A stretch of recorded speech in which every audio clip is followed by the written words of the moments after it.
Audio Jungle.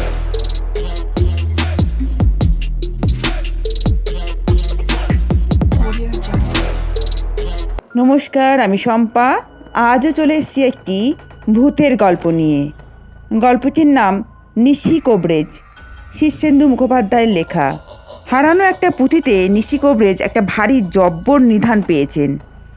গাঁটের ব্যথার জম।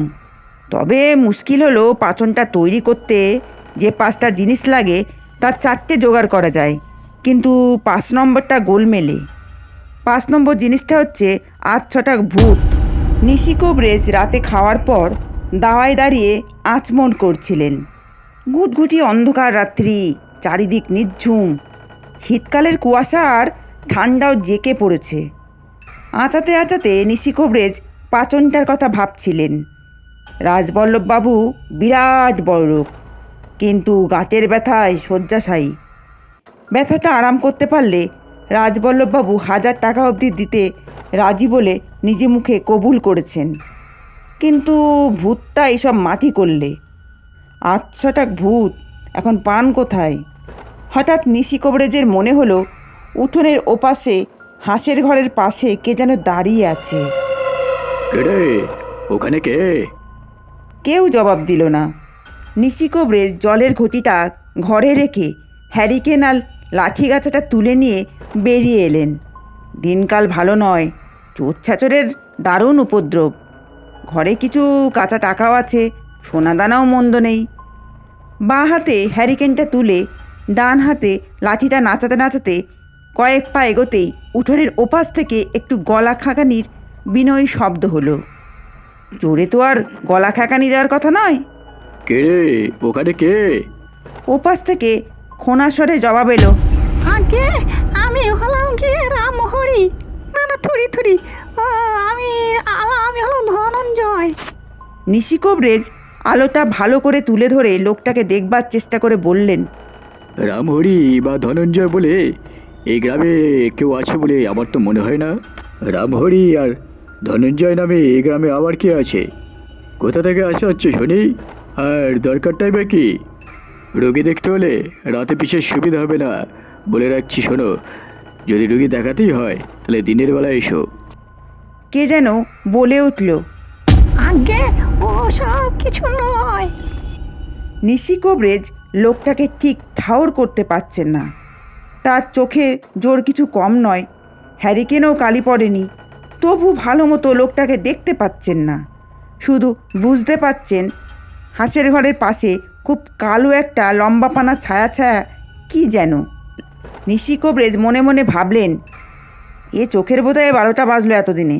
না, কাল থেকে চোখে 3 বেলা ত্রিফলার জল দিতে হবে। নিশি কোবরেজ বললেন, তা রোগীর ব্যাপার নয় তো, এত রাতে কী চাও?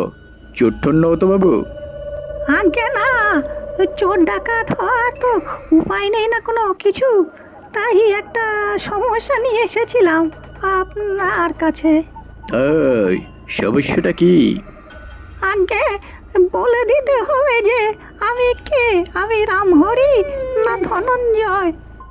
নিশি কোবরেজ খ্যাক করে উঠে বললেন, ইয়ার কি হচ্ছে? হ্যাঁ, তুমি রামহরি না ধনঞ্জয় তা আমি কী করে বলবো? আমি তো তোমাকে চিনি না। আগে আপনি আমাদের চেনেন? থুরি চিনতেন? আমরা দুজনেই গেলবার ওলা উঠে মরলাম, আপনার মনে নেই যে আপনার পাচন ফেল মারলো? নিশি কোবরেজ আটকে উঠে বললেন, তো তোমরা ওরে বাবা!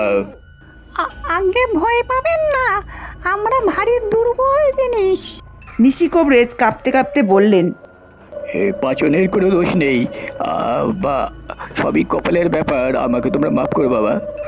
আগে সেই জন্য আমরা আপনাকে দুষতে আসিনি, ভয়ের কিছুই নেই। কিন্তু একটা সমস্যা দেখা দিয়েছে, আমরা দুজন ভূত হওয়ার পর কেমন যেন একটা ধোঁয়াশে টাইপের হয়ে গেলাম। শরীর টরীর নেই, তবে কি যেন একটা আছি। তা আমরা অর্থাৎ আমি আর ধনঞ্জয়, তা আমি আর রামহরি, কে যে কোনজন সেটা ওই গোলমাল পাকিয়ে গেছে, ঠিক বুঝতে পারছি না। তা আমরা দুজনে খুব মাখামাখি করি, খুব বন্ধুত্ব ছিল তো আমাদের দুজনের।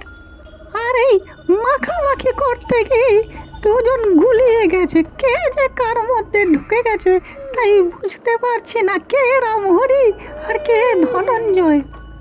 দুজনের প্রায় ঝগড়া লেগেই যাচ্ছে, কখনো আমি বলি আমি ধনঞ্জয় ও রামহরি, কখনো ও বলে ও ধনঞ্জয় আমি রামহরি।